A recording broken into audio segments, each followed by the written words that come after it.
여러분 안녕하세요. 처치제로원 김목사입니다. 오늘은 악마의 게임이죠. 디아블로4. 저는 예약 구매를 했지만 최근에서야 엔딩을 보았는데요. 이 디아블로4의 스토리와 그 의미들을 오늘 한번 해석해 보려고 합니다. 이 디아블로4의 이야기는 천사와 악마의 영원한 분쟁이라는 대립을 배경으로 하고 있습니다. 디아블로의 세계관에서 모든 세계의 기원은 아누라는 존재인데요. 이 아누는 스스로에게서 악을 배제하고 그 악은 타타메트라는 용이 되어서 선한 아누와 격렬한 싸움 끝에 둘 다 죽음을 맞이하게 됩니다. 그리고 죽은 아누의 시신에서 천사들의 고향인 드높은 천상이 죽은 타타메트의 시신에서 불타는 지옥이 생겨나게 되죠. 사실 이런 설정의 배경은 메소포타미아 신화에서 따온 부분인데요. 그렇기에 어떤 유일신적인 존재가 있지 않고 다신교적인 배경에서 생겨난 선과 악의 대립을 천사와 악마라는 기독교적인 설정으로 덧입혔다고 볼 수 있죠. 어쨌든 이 영원한 분쟁이라는 천사와 악마의 대립이 말 그대로 영원히 주구장창 지속되자 이나리우스라는 천사와 릴리트라는 악마는 이에 환멸을 느끼고 세상의 근원이었던 아누의 힘이 담긴 세계석을 훔쳐 천상과 지옥과는 별개의 성역이라는 세계를 만들어냅니다. 그리고 이 성역에서 이나리우스와 릴리트는 인간을 낳게 되죠. 이처럼 인간은 천사와 악마를 아버지와 어머니로 두었기 때문에 선해질 수도 있고 악해질 수도 있는 존재입니다. 그렇게 이 인간과 인간 세상인 성역을 두고 영원한 분쟁은 새로운 국면으로 접어들게 되는 것이 디아블로의 배경입니다. 자신들이 만든 성역에까지 영원한 분쟁이 확대되자 각자의 세력에서 배신자가 되어 감금과 추방을 겪고 돌아온 천사 이나리우스와 악마 릴리트는 각자의 영원한 분쟁을 끝내기 위해서 각자 다른 계획을 가지고 행동하게 됩니다. 천사 이나리우스는 릴리트와 그의 추종 세력을 제거하면 천상이 그의 참회를 인정해서 그가 천상으로 귀환하면서 성역이라는 불완전한 세계가 바로 잡아질 것이라고 여겼습니다. 사실 엄밀하게 말하자면 이나리우스 자신은 스스로 천상으로 돌아가는 것만이 목표였고 성역에서 악마를 제거함으로써 천상에 속할 수 있다는 기대는 이나리우스를 따르는 참회의 기사단의 생각이었죠. 그리고 이 중심에는 인간 세계의 영웅이었던 라트마의 예언이 있었습니다. 이나리우스는 이 예언의 주체가 자기 자신이라고 굳게 믿었고 그래서 릴리트를 죽이기 위해서 자신을 따르는 자매의 기사단을 이끌고 지옥으로 진격합니다. 한편 악마 릴리트는 죄악은 타고난 권리다. 족쇄를 벗고 죄악 속에서 아름답게 거듭나라 라는 말로 자신의 추종자들을 모읍니다. 그리고 자신의 아버지이자 지옥의 대군주 중 하나인 메피스토의 힘을 흡수함으로써 자신을 중심으로 천상과 지옥을 굴복시키려는 계획을 실행하는데요. 사실 디아블로4 이전의 릴리트는 이나리우스로 인해 인간 세계에서 추방당한 상태였지만 그랬던 릴리트가 다시 돌아올 수 있었던 이유는 엘리아스라는 한 남자 때문이었습니다. 엘리아스는 디아블로3에서 천사 말티엘이 일으킨 사건으로 인해 인간이 멸종 직전까지 가면서 인간과 인간 세계의 생존이 위협을 받게 되자 천상도 지옥도 아닌 제3의 세력을 통해 인간과 인간 세계인 성역을 보존하는 것이 해결책이라고 판단했기 때문에 추방당한 릴리트를 다시 인간 세계로 불러들였던 것이죠. 그리고 천사와 악마를 중심으로 하는 이 두 세력의 사이에서 어느 곳에도 속하지 않은 방랑자가 존재합니다. 바로 주인공 캐릭터인데요. 방랑자는 각자의 정의를 가지고 움직이는 이나리우스와 릴리트 추종 세력의 모순을 직접 마주하면서 동료애를 바탕으로 자신만의 길을 개척해가는 역할입니다. 디아블로4는 이러한 등장인물과 세력 간의 대립 구도에서 방랑자의 행적을 통해 천사도 악마도 아닌 지극히 인간으로서의 길은 무엇인지를 보여주고 있습니다. 이나리우스는 천사이지만 작중에서 굉장히 고압적이고 소통이 안 되는 캐릭터로 나옵니다. 전작에서 인간들을 위해 인간 그 자체가 된 대천사 티리엘과는 달리 그는 인간들을 열등한 존재이자 자신의 목적을 이루기 위한 도구로 취급하는데요. 심지어 그는 그와 릴리트 사이에서 태어난 최초의 인간인 라트마마저 지옥의 열쇠를 얻기 위해서 죽여버리고 맙니다. 천상으로의 복귀라는 그의 목적을 위해서 그는 그의 아들마저 죽일 정도로 인간을 도구적으로 취급하고 있는 것이죠. 왜냐하면 그는 릴리트로 인해 악이 섞인 인간 세계를 흉물로 생각하고 있었기 때문인데요. 그래서 그는 인간 세계를 떠나 천상으로 돌아가는 것만을 목표로 삼게 된 것이죠. 그리고 그의 추종자들인 참회의 기사단 또한 이러한 그의 가치관을 따르고 있습니다. 참회의 기사단이 주둔하는 마을에 가보면 배고파서 먹을 것을 훔쳤다는 이유만으로 나무 판자에 손과 목을 겨우 내놓은 채 전시하듯 마을 광장에 묶여있는 주민들이 있는데요. 이러한 모습에서 우리는 이들이 내세우는 정의는 이나리우스와 그의 충실한 추종자들만을 위한 정의이지 다른 평범한 인간들을 위한 정의가 아니라는 것을 알 수가 있습니다.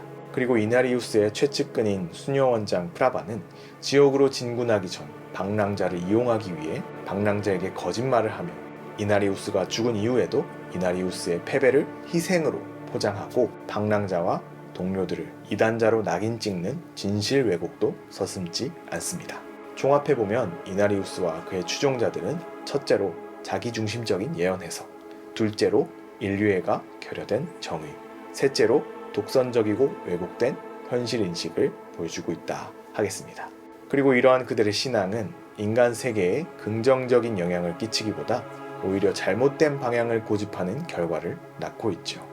그렇다면 릴리트와 그의 추종자들은 이나리우스와 그 추종자들의 대안이 될 수 있을까요? 얼핏 보면 릴리트의 말은 굉장히 그럴듯합니다. 죄악조차 인간의 권리라니까 말 그대로 인간에게 무제한적인 자유를 주는 것처럼 보이죠. 그리고 이러한 자유는 인간의 잠재력을 해방하는 열쇠처럼 여겨집니다.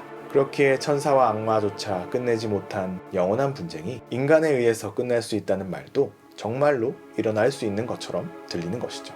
릴리트를 인간 세계로 불러들인 엘리아스도 이전까지 천사와 악마에 의해 짓밟히기만 했던 인간이 아니라 천상과 지옥을 모두 발 아래 놓는 인간을 기대하면서 릴리트에게 동조합니다. 이는 약자가 강자를 뒤엎는 것처럼 보이면서 일종의 언더독 효과를 일으키죠. 그래서 잠재력을 펼치지 못하는 인간을 안타까워하고 그러한 인간들이 새로운 주도권을 쥘 수 있도록 죄악이나 금기에 얽매이지 않는 릴리트의 모습은 굉장히 매력적이고 심지어 설득력이 있는 것처럼 보입니다.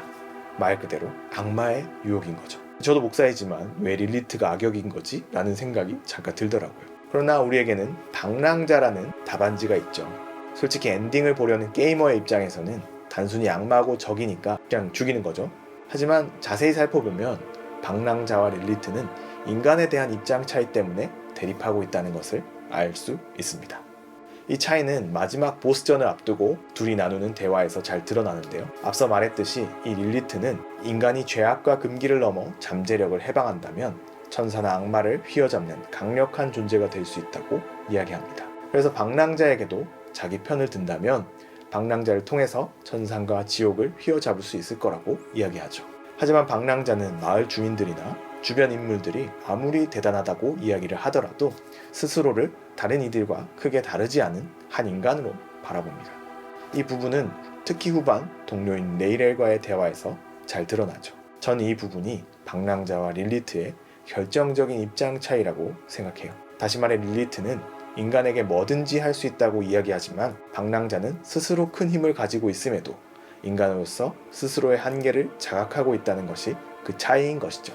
이러한 입장의 차이가 있기 때문에 릴리트와 그 추종자들은 천상과 지옥을 모두 지배하기 위해 오히려 약자를 희생시키는 것도 대수롭지 않게 여깁니다. 이를 두고 로라스는 시체 위에 쌓아올린 구원이 무슨 의미가 있냐라며 비판하죠. 하지만 방랑자는 끝까지 동료를 챙기고 신뢰하는 모습을 보입니다. 왜냐하면 방랑자에게 동료는 자신보다 열등하기 때문에 이용하거나 희생시켜도 되는 존재가 아니라 또 다른 자기 자신, 내가 아닌 나이기 때문에 믿어주고 도와줄 수 있는 존재인 것이죠.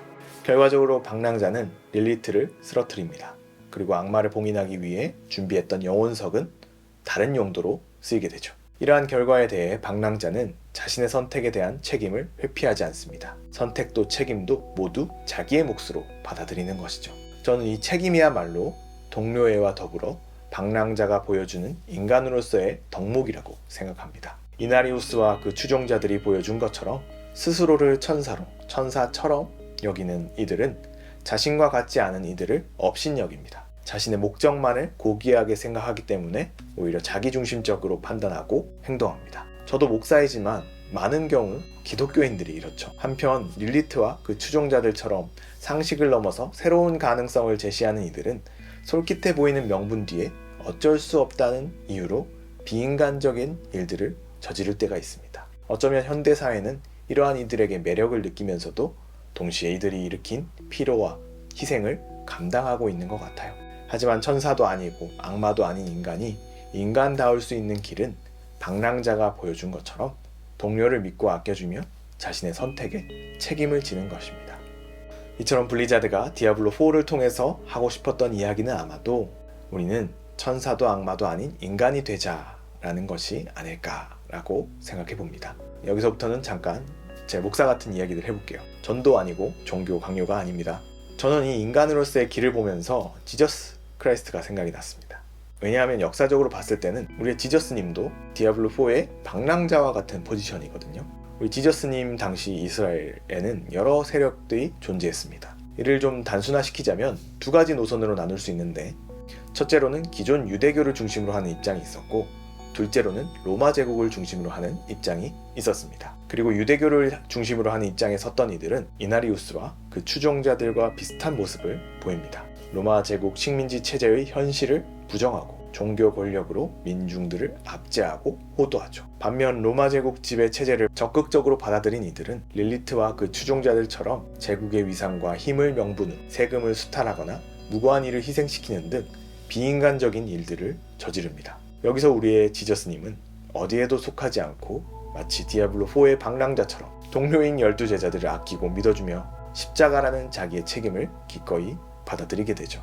그래서 목사인 제 눈에는 이런 유사점들이 보였기 때문에 디아블로4의 엔딩을 보면서 굉장히 감동을 받았는데요. 물론 게임과 종교는 차이가 있기 때문에 다 같을 수는 없습니다. 디아블로4는 방랑자의 모습을 통해 인간다운 길을 보여준 것에서 끝나지만, 기독교는 결국 이 인간다운 길이 신의 은총으로 이어집니다. 중요한 것, 그리고 제가 이야기하고 싶은 것은 출발점이 다르지 않다는 점입니다. 각박한 현대사회를 살아가는 우리가 이제 해야 될 일은 결국 주변 사람들을 아끼고 믿어주며 자신의 선택에 책임을 다하는 것이죠. 종교는 이 과정에서 신의 은총을 더할 뿐입니다. 일종의 버프를 걸어주는 거죠.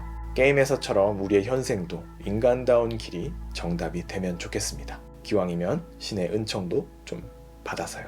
오늘도 영상 봐주셔서 감사하고, 영상이 마음에 드셨으면 좋아요, 구독 부탁드리겠습니다.